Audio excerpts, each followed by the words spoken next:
unless it's bugged. You can just blink still, right? There's no weird shenanigans. No, they fixed like the Pango. I know there's no Pango, but they fixed the Pango bug and all that bullshit. So I think it's how it should be. So yeah, I definitely like Tundra's lineup, and I like the team after that last game for sure, more than Blacklist right now. Yeah, I agree. I think Tundra is one of the worst teams to screw up the Dota fundamentals against because they're known to just be perfect in that sense. So 5 minutes between games is definitely not enough time to figure that out, but I don't know, maybe this draft is just better at not having to care that much about Roche. Tundra does not have the greatest Roche lineup in this game, but we'll see what Blacklist can do. Maybe they'll prove us wrong. Yeah, that is true. The Roche is pretty bad. It's really just the minus armor from Snake King, a little shredder, and they just they would just take way too long. So that is one advantage that Blacklist will have. They don't really take it as that fast, but they definitely take it faster than Tundra, and they have really good Roche hit fighting capability with the Tombstone, with Stone Gaze, with Arena. Yeah, that's true. But they have to remember to actually go to Roche at some point this game. Maybe they've learned from the last game. We'll see. Yeah. Well, I thought maybe on the second Roche they'd learn for the third one, but sometimes it does take just like being out of the game to talk about it. Like, God damn it, guys, we screwed up. Let's do better next game. There is one aspect that we kind of brought up, and the fact that they didn't really know the situation and the goal, like what the game state really was. Maybe they just miscalculated how far down they were, because it wasn't that bad initially, but with each Roche just continued to go in Tundra's favor, and then it became kind of super hard to actually fight. Yeah. But we have we get the bird's eye view of everything, so we're omniscient. True. Yep, true. So it will be 9 versus Carl again in the mid lane. I don't know why I mentioned that. I mean, they're both the mid laners for their team. That's how the game is played. Jenkins? Yep. No dual lane mid this game. Can confirm that. Do you miss that at all? There was a brief time where that was a thing. That was a stupid patch, man. I would have hated to be the pause 5 IO having to go mid with my mid laner who's now learning Ursa.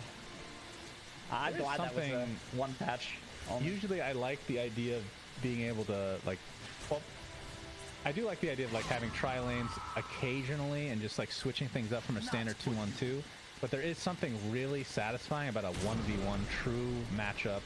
And with the gates and whatnot, you're seeing a little bit less ganking into the mid lane until like the 6 minute power runes come in. So I've actually been enjoying that aspect of the patch a little bit more. It feels like it actually is more of a 1v1 for the first 6 minutes, which is cool. Yeah, I mean, I love what the gates did to this patch, honestly. Like, I think at the start, people were over-adjusting to always going through the gates. It's like, you have to pick a roamer, you have to pick Earth Spirit, because he can go through the gates. And then the people that were just sitting in lanes and farming were winning, because the gates took too long to go through. So I like that it's an option now, but it's not something that people are abusing, like, constantly. Like, if you see a good gate gank, it's cool to see that, you know? Yeah. And there were also a lot of global heroes picked early in the patch because the map is just so much bigger, and now we're not seeing any of them. Like, I mean, we haven't really seen Spectre, I guess, but Nature's Prophet was a lot more popular. I mean, I guess he got nerfed pretty severely after that big patch, but like Spectre, Zeus, we're not seeing any of these heroes that can contribute from a global perspective, which is a little sad to see.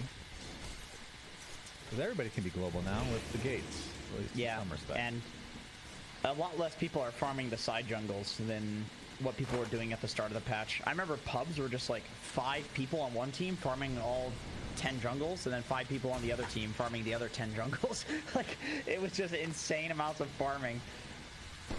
But that's not how it is. Dota always goes back to just be normal Dota eventually. That's one thing that I think people, like pro players, have realized over the years, is you can over-adjust to a new patch.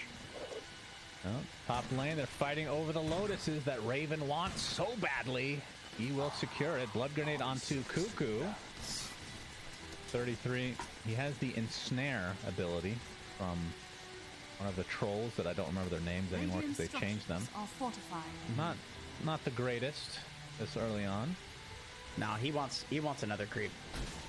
Harpy's always nice. If you get a Harpy, you just go early mana boots and spam. Although against Medusa, I love the mana burn creep because it's now based on your int. So it's actually percentage mana burn on her, which is obviously very effective. And for mid lane, 9 is getting crushed, actually. Wow, that's not very often you see that. 15-1 right now. Is going to get a couple more under the tower, but Carl, 24-3. Leshrac having himself the time, and this is part of the reason this hero has been picked up a little bit more is because of the buffs to basically all of his abilities. The AoE from Split Earth was increased. The damage on Lightning Storm increased at all levels, as Carl will be able to interesting that he just TP'd back like that. Yeah, I think he was going to try to get the other water rune, but Tim's ended up taking it. Bit of a miscommunication there on that, because if he got both of the runes, that would have been pretty devastating for 9, who... How is that a miscommunication? To himself, he miscommunicated? No, I mean, he TP'd it. Like, he should be telling Tims, don't take the water rune, I'm going to TP. Oh, Tims took it, okay. Yeah, Tims took it because he thought that...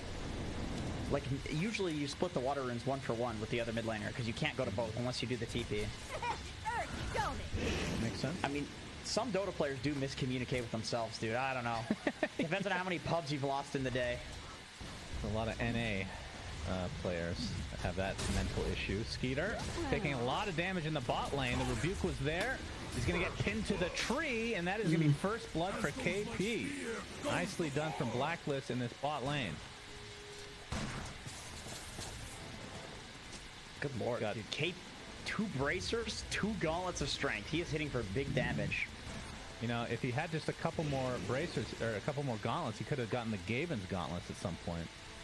Yeah, that's the ultimate item you can combine into one Gaben gauntlet. It's very 10 strong. gauntlets of strength, right? That's what it is. Yeah, it is 10. Yeah, try that in your pubs, guys. I swear it'll combine. The icon is literally just Gaven's face. It's incredible. Cuckoo getting pushed out of the lane here by Snake King. As 33 now has the Tornado creep. That has got to be one of the worst. My goodness. Is it still channeling? Yeah, it's just terrible. Price even took that over the net. It's 100 mana as well, which is, you know, quite a lot. But it does continue after you stop channeling for 5 seconds. That can be pretty nice. For 5, my goodness, that's very strong. He will be eating any of these creeps now and replacing that ability as fast as he can. Get the mana burn. He got the mana burn. The mana burn with the mana aura on top.